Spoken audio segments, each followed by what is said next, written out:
그거 아세요? 지금 대한민국이 망하기 직전의 위기에 처해 있다는 것을요. 빠르면 1년, 늦어도 3년 안에 망할 것 같은데요. 대한민국이 이렇게나 평화로운데 도대체 무슨 소리냐고요? 대한민국이 망하기 직전인데 왜 뉴스 한 줄 안 나오냐고요? 이재명이 일을 잘하고 있다고요? 그거 정치병자냐고요? 아닙니다. 제가 오늘 여러분께 아주 쉽고 빠르게 현재 대한민국이 처한 위기를 1, 2편에 걸쳐 말씀해 드리겠습니다. 이번 영상에서는 간단하게만 이야기하고 자세한 내용은 다음 영상들에서 분야별로 자세하게 설명해 드리겠습니다. 국가가 존재하기 위해 꼭 필요한 3가지. 국민, 영토, 주권. 그리고 국민들이 살아가기 위해 꼭 필요한 3가지. 안보, 경제, 자유. 그런데 대한민국은 현재 이 6가지를 전부 빼앗긴 상태입니다. 누구에게? 바로 우리의 오랜 주적들인 북한과 중국에게 말이죠. 북한과 중국은 지난 80년 동안 대한민국을 집어삼키기 위해 꾸준히 노력해왔습니다. 그리고 그 노력이 2025년 드디어 완성 단계에 이르렀죠. 피청구인 대통령 윤석열을 파면한다. 이 중 우리가 가장 먼저 빼앗긴 것은 주권입니다. 주권. 대한민국은 자유민주주의 국가이기 때문에 국가의 주인은 국민이며 국민은 투표를 통해 자신의 주권을 행사합니다. 그런데 대한민국은 꽤 오래전에 주권을 잃었습니다. 왜냐면 김대중 때부터 부정선거가 있어 왔으니까요. 부정선거로 인해 아무리 국민들이 투표를 해도 국민이 원하는 정치인들은 뽑히지 않았고 엉뚱한 놈들이 뽑혔습니다. 그러니 우리는 그동안 국민의 의사와 반대되는 정치인들에게 지배당해왔던 것입니다. 만약 부정선거를 믿지 않는 분들이 계시다면 다음 영상에서 부정선거의 역사와 증거들에 대해 자세히 알려드리겠습니다. 그리고 화면에 보이는 사이트에 들어가 보시면 지난 6.3 대선에서 드러난 부정선거의 여러 증거들이 있습니다.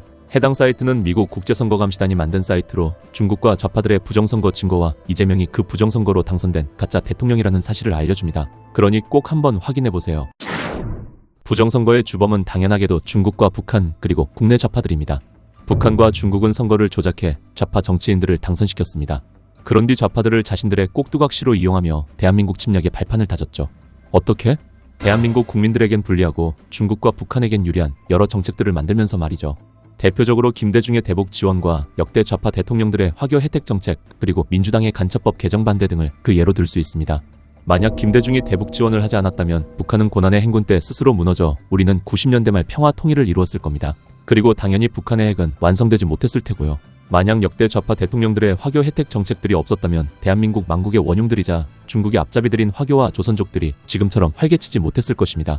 그리고 민주당이 간첩법 개정에 반대하지 않았다면 지금처럼 대한민국에서 중국 간첩들이 활개치지도 못했겠죠. 네, 결국 우리는 부정선거를 잡지 못해 그동안 중국과 북한의 꼭두각시들에게 우리의 주권을 빼앗겨왔던 것입니다. 소련의 옛서기장 스탈린은 이런 말을 했습니다. 투표하는 자는 아무것도 결정하지 못한다. 개표하는 자가 모든 것을 결정한다.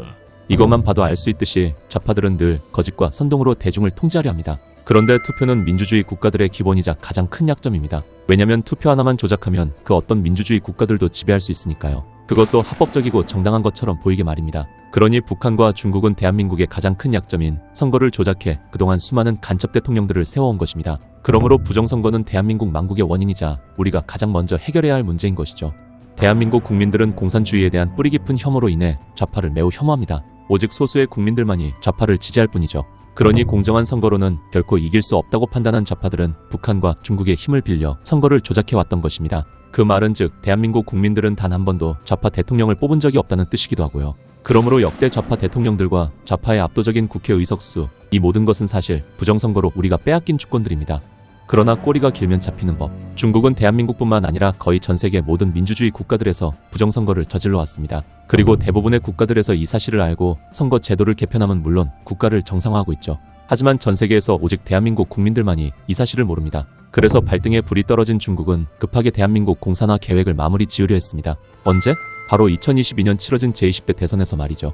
네, 윤석열 대통령이 아닌 이재명을 당선시켜 대한민국 공산화 계획을 완성시키려 했던 것입니다. 하지만 압도적인 수의 국민들은 윤석열을 뽑았고 그것이 중국의 가짜 투표지의 수를 아득히 넘어섰습니다. 그 덕분에 간발의 차이로 윤석열 대통령이 당선되었죠. 그러니 윤 대통령은 자신이 당선되었음에도 불구하고 계속해서 부정선거 척결을 외친 것입니다. 반대로 좌파들이 임기 내내 윤 대통령을 공격하고 탄핵시키려 했던 이유기도 하고요. 그렇게 궁지에 몰린 윤 대통령은 이대로 가다간 정말로 나라가 중국에게 먹힐 것만 같아 계엄이라는 초강수로 많은 국민들을 계몽시켰습니다. 그 결과 윤 대통령은 계엄을 핑계로 탄핵을 당했고 급하게 치러진 6.3 대선에서 중국과 좌파들은 무수히 많은 부정선거 증거들을 남겼습니다. 계엄령과 부정선거 증거 목격으로 인해 많은 국민들이 깨어난 지금 더 이상 지체할 시간이 없다고 느낀 중국은 이재명의 임기 내에 대한민국 공산화를 끝내려 하고 있습니다. 그러나 대다수의 국민들은 여전히 부정선거에 대해 모르거나 음모론 취급만 하고 있습니다. 거의 매 선거 때마다 부정선거 증거들이 쏟아져 나왔고 많은 이들이 부정선거 척결을 외쳐왔는데도 말이죠. 왜? 국민들이 정치에 무관심하니까. 그리고 정치인들과 언론들의 거짓말들을 그대로 믿으니까요. 그러니 국민 여러분, 지금이라도 깨어나 부정선거 척결을 외쳐야 합니다. 그렇지 않으면 더 이상 선거란 없습니다. 다음 지방선거에서 중국과 북한은 또다시 내란 타령을 하며 부정선거로 보수 우파를 완전히 괴멸시킬 것입니다. 저들의 목표는 2027년 국민의힘 해체입니다. 우리는 이 선거를 막아야 합니다. 부정선거 척결 없이 선거가 치러져선 결코 안 됩니다. 부정선거를 척결하지 못한 채 치러지는 선거는 오히려 좌파들에게 통치의 정당성만 부여해 줄 뿐입니다. 그러니 부정선거를 척결하지 못한 채 내년 지방선거가 치러진다면 그것이 아마도 대한민국의 마지막 선거가 될 것입니다. 아니, 지금 우리더러 네 말을 믿으라는 거냐? 네 말대로 부정선거가 있었다 치자. 근데 왜 단 한 줄의 뉴스도 안 나오냐? 그리고 국민의힘은 부정선거에 대해 왜 한마디도 안 하냐? 그리고 그 말은 좌파 대통령들이 집권해 왔는데 우리나라가 망했냐? 또다시 좌파들이 집권해도 대한민국은 그대로 유지될 것 같은데 네가 말하는 북한과 중국의 공산화는 도대체 언제 온다는 거냐? 라고 생각하실 겁니다. 이에 대해 하나하나씩 알려드리겠습니다. 우선 중국은 그렇게 멍청한 놈들이 아닙니다. 저들은 만약을 대비해 민주당뿐만 아니라 국민의힘까지 좌우 모든 정당들을 매수해놨습니다. 그러니 국민의힘에서 부정선거를 언급하는 정치인들이 없는 것입니다. 좌우 정당들은 싸우는 척하지만 사실은 국민을 분열시켜 진실은 보지 못하게 하려는 속셈입니다. 국민들이 서로 싸우는 동안 나라를 팔아먹으려고요. 그러니 더 이상 저들의 거짓 정치쇼에 속지 마십시오. 더 이상 대한민국에 좌우란 없습니다. 대한민국엔 오직 망하느냐 마느냐의 선택지만 남았을 뿐입니다. 그러니 국민들은 하나로 똘똘 뭉쳐 좌우 매국 정치인들을 몰아내고 대한민국을 다시 세워야 합니다. 그런데 슬픈 것은 중국에게 매수된 것이 좌우 정치인들뿐만이 아니라는 것입니다. 사법부는 물론 기업인들, 의료인들, 종교인들, 그리고 언론과 연예인들 중에도 중국에 매수된 자들이 너무나도 많습니다. 그러니 부정선거 척결을 외쳤던 윤석열 대통령을 모두가 공격하고 있는 것이죠. 왜? 부정선거는 대한민국에서 아주 거대한 카르텔을 형성하고 있으니까. 그런데 그런 거대 카르텔에 윤 대통령 혼자서 외로이 맞서 싸워왔던 것입니다. 당장의 윤석열 대통령의 탄핵을 심판한 헌법재판관들조차 선관위 출신들인데 도대체 누가 누구를 심판한단 말입니까? 여러분들도 앞으로 잘 한번 살펴보십시오. 과연 대한민국에서 누가 부정선거 척결을 외치는지를요. 부정선거에 대해 침묵하는 자, 부정선거를 부정하는 자, 전부 다 부정선거 가담자들입니다. 이처럼 부정선거 카르텔이 거대하니 저들이 오랜 기간 동안 부정선거를 들키지 않았던 것입니다. 행여 부정선거 증거들이 드러났다고 해도 잘 막아왔고요. 어떻게? 언론을 장악함으로써 말이죠. 중국의 언론 장악은 총 3가지 방식으로 이루어졌습니다. 첫 번째, 언론사 대표, 기자, 앵커, 아나운서, PD 등을 돈과 권력, 보약, 미인계 등으로 매수한다. 그런 뒤 그들의 약점을 확보해 배신하지 못하도록 협박한다. 두 번째, 언론사와 방송국에 중국 자본을 대고 투자에 좌지우지한다. 세 번째, 간첩들이 직접 좌편향된 언론사를 만들고 언론인들 중에 간첩들을 심어놓는다. 그리고 언론 노조를 설립해 언론 자체를 좌편향시킨다. 여기에 중국은 한국인들의 민족성 또한 노렸는데요. 한국인들은 남 눈치를 많이 봅니다. 그래서 다수의 의견을 따르고 권위를 맹신하는 경향이 있죠. 그러니 다수의 정치인들과 엘리트들 그리고 언론이 부정선거가 없다고 말하면 그대로 믿습니다. 왜? 저들은 다수요 권위자들이니까요. 반대로 애국 우파 시민들이 부정선거를 외치면 무시합니다. 왜? 이들은 소수요 권위자들이 아니니까요. 그렇게 한국인들은 부정선거를 외치는 애국 우파들을 언론과 정치인들의 선동에 넘어가 극우, 음모론자 등으로 치부하고 있습니다. 대부분의 한국인들은 스스로 생각하길 포기했습니다. 누가 권위자이고 다수인지를 떠나서 누구의 말이 옳은지 스스로 판단해봐야 합니다. 하지만 그런 고민을 하기 귀찮으니 그저 권위와 다수의 의견만 맹신하는 것입니다. 그러니 대한민국에서 그 오랜 시간 동안 부정선거 증거들이 쏟아져 나왔고 무수히 많은 사람들이 부정선거를 외쳐왔음에도 불구하고 국민들이 무관심한 것입니다. 왜? 한국인들은 스스로 생각하길 포기했으니까. 그렇게 우리도 모르는 사이에 중국의 주권을 빼앗겨 스스로 중국의 노예가 되어준 것입니다. 자, 그렇다면 도대체 대한민국은 언제, 어떻게 망할까요? 중국과 북한이 우리의 주권을 빼앗았으니 그 다음엔 무엇을 뺏어갈까요? 놀랍게도 저들이 노리는 것은 바로 우리의 목숨, 즉 대한민국 국민들입니다. 중국은 단순히 대한민국을 집어삼키는 것을 넘어서 이 지구상에서 한국인들을 완전히 말살해버릴 계획을 세우고 있습니다. 중국의 한국인 말살 전략은 크게 2가지로 나뉘는데요. 첫 번째는 한국인의 수를 줄이는 것, 두 번째는 한국의 중국인을 이주시켜 한국인들을 중국인들로 택가리하는 것이죠. 그러면 중국은 총성 한 발 없이 손쉽게 대한민국을 중국으로 만들 수 있습니다. 덩달아 대한민국을 점령해도 한국인들이 사라졌으니 반란을 일으키지도 못할 테고요. 그럼 중국은 영원히 대한민국을 지배할 수 있게 되는 것입니다. 중국은 이 전략을 이미 홍콩, 위구르, 티벳, 만주, 내몽골 등 여러 지역에서 실험했습니다. 이 5지역 모두 현재는 한족이 인구의 대다수를 차지했습니다. 특히 경찰과 공무원, 정치인, 경제인 등 상류층을 전부 다 한족이 차지했죠. 이는 소수민족들을 가난하게 만들고 법으로 소수민족들을 통제 감시하려는 계획입니다. 또 한족이 인구 대다수를 차지하니 소수민족은 독립을 꾀하고 싶어도 주변에 한족들이 너무 많아 불가능하죠. 그 결과 위구르 남성들은 대부분 수용소로 보내져 강제 노역과 장기 적출을 위한 장기 공장으로 쓰이고 있습니다. 위구르 여성들은 수용소로 보내져 성노예로 쓰이거나 한족 남자와 강제 결혼당했죠. 왜냐면 중국은 혼혈아를 낳아 소수민족들의 정체성을 희석시키려고 하기 때문입니다. 그리고 이는 만주, 티벳, 내몽골도 비슷했습니다. 자, 이제 아시겠죠? 왜 그렇게 민주당과 좌파들이 다문화 정책을 미는지를요. 결국 그렇게 만주족은 거의 다 사라졌고 내몽골엔 몽골인보다 중국인들이 더 많으며 티벳은 국제사회로부터 완전히 고립되어 통제되고 있습니다. 홍콩의 경우 중국 하층민들을 대거 유입시켜 중국인들이 홍콩 하층민의 절대다수를 차지하게 만들었습니다. 그런 뒤 거대 자본과 통제로 홍콩 상류층을 해외로 탈출시켰죠. 그리곤 중국 자본가들이 홍콩 상류층의 빈자리를 차지해버렸습니다. 결국 홍콩은 위아래 양방향에서 중국인들의 침략을 받은 것입니다. 그러니 홍콩 시민들이 아무리 자유와 독립을 위해 싸웠어도 패배하고 만 것이죠. 중국은 여러 민족들에게 사용한 이 모든 전략들을 정확히 한국에서 펼치고 있습니다. 어떻게? 첫째, 한국인 인구수 줄이기. 혼인율을 낮추고 출산율을 떨어뜨리고 전통적인 가정을 파괴하라. 좌파 정권이 들어설 때마다 페미니즘을 옹호하고 여성 단체를 적극 지원하라. 페미니즘은 겉으론 여성 인권 신장을 위한 이념처럼 보이지만 실상은 여성들을 불행하게 만들고 여성들을 정치적 도구로 활용하려는 수단이다. 행복한 여성들은 결코 페미니즘 따위를 하지 않는다. 그러니 계속해서 여성들에게 불안과 불만족을 주입하라.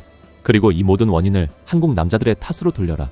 SNS와 연예인, 방송, 미디어 등을 통해 허영심을 끌어올려라. 결혼에 대한 환상을 만들어라. 가부장제와 남아선호 사상 등 이전 세대가 겪었던 불합리들을 마치 2030 여성들의 문제인 것 마냥 부풀려라. 결혼, 출산, 육아에 대한 반감을 심고 고부 갈등을 유발하라. 여성들 스스로 아이를 낳는 행복, 가정이 주는 안정감을 저버리게 하라. 여성들을 위한 정책을 남발하여 결혼 없이도 살 수 있다고 부추겨라. 그럼 독신 여성들은 나이가 들수록 국가와 민주당, 포퓰리즘 정책에 빌붙어 살 것이다. 중국 댓글 부대를 통해 인터넷상에서 남녀 갈등을 유발하라. 미디어를 통해 이혼을 조장하고 비혼을 장려하라. 성소수자 우대 정책을 실시하고 이들이 양지로 나오게 하라. 학교에서 성소수자 및 성정체성 등에 관한 교육을 실시하라. 아이들이 성소수자가 되게 하고 성소수자도 괜찮다는 듯한 사회 분위기를 만들어라. 여성들의 사회 진출을 적극 권장하라. 이는 겉으로 보기엔 여성들을 위하는 정책처럼 보이지만 여성들의 가사 노동시간을 줄여 출산과 육아를 어렵게 하기 위한 전략이다. 여성들의 주체성과 독립성을 높여주어라. 이 또한 겉보기엔 여성들을 위한 정책처럼 보이지만 사실은 여성들을 문란하게 만들고 남자와 경쟁하게 만들기 위한 것이다. 그러면 여성들은 남성과 대립할 것이며 이 둘은 서로를 사랑하기보다 갈등하고 경쟁하기만 할 것이다. 그리고 여성들에게 자유로운 성생활을 권장하여 문란하게 하라. 낙태와 피임을 쉽게 하라. 남자들은 본능적으로 문란한 여자와는 결혼하려 하지 않는다. 그러므로 모든 여성들을 문란하게 만들어 남성들의 결혼 욕구를 꺾어버려라. 그리고 이 모든 사회 문제를 여성들로 하여금 남자 탓을 하게 만들어라. 그렇게 남자들이 사회와 여성들에게 불만을 품게 하고 박탈감과 무기력을 느끼게 하라. 남자들이 더 이상 국가와 사회, 아내와 자식들에게 희생하지 않게 만들어라. 남성들이 공동체에 헌신하는 나라는 결코 무너뜨릴 수 없다. 한국인들은 위기가 닥치면 대대로 남자들이 가장 먼저 나서서 나라를 구해왔다. 그들의 애국심과 헌신의 가치를 떨어뜨려야 나라가 위기에 처해도 결코 나서지 않을 것이다. 집값을 올려 신혼부부들이 결혼을 시작조차 어렵게 하라. 신혼부부들과 출산, 육아 혜택을 줄여라. 맞벌이를 조장하고 경력 단절 및 육아 휴직을 어렵게 하라.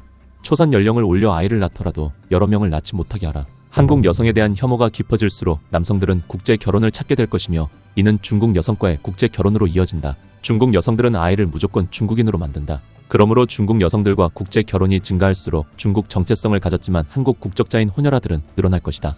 그럼 한국인의 정체성은 점차 옅어지고 중국에게 충성하는 인구가 늘어나 대한민국은 20-30년 뒤면 자연스레 중국인들의 나라가 될 것이다. 보약을 유통시켜라. 한국 젊은이들을 보약에 중독시켜 그 어떤 경제활동이나 생산활동, 사회 참여 등을 못하게 하라. 이들이 보약에 중독될수록 대한민국의 출산율은 떨어지고 사회는 급속도로 붕괴될 것이다. 그리고 민주당으로 하여금 마약 단속을 방해하라. 또 온갖 화학물질로 범벅이 된 더러운 중국산 식품들을 한국에 유통시켜라. 그리고 이를 위해 원산지 표시제를 금지시켜라. 젖을 음식을 꾸준히 먹게 되면 암 발병률은 증가하고 기형아 출산은 늘어날 것이며 기대 수명 또한 줄어들 것이다. 덩달아 의료비가 증가해 가뜩이나 노령화가 심한 대한민국에 커다란 재정 부담을 안겨줄 것이다. 거기에 중국인들이 한국의 건강보험료를 부정수급하게 만들어 건보료 부담을 가중시켜라. 이로 인해 한국인들의 의료 혜택이 줄어들수록 한국인들의 수명 또한 줄어들 것이다. 세대 갈등을 유발해 기성세대가 젊은 세대를 착취하게 만들어라. 그렇게 세대 간 혐오가 심해지면 서로 소통하지 않을 것이다. 세대 간 소통이 활발하면 그동안 보지 못했던 여러 사회 문제들이 여러 사람들의 관심을 갖게 될 것이다. 그럼 한국인들은 위기 상황을 깨닫고 단결해 중국의 침략을 막아낼 것이다. 또 젊은이들의 삶이 안정되면 아이를 낳는다. 일자리, 연금, 세금, 집값, 세대 갈등으로 젊은이들이 설 자리를 잃게 만들어라.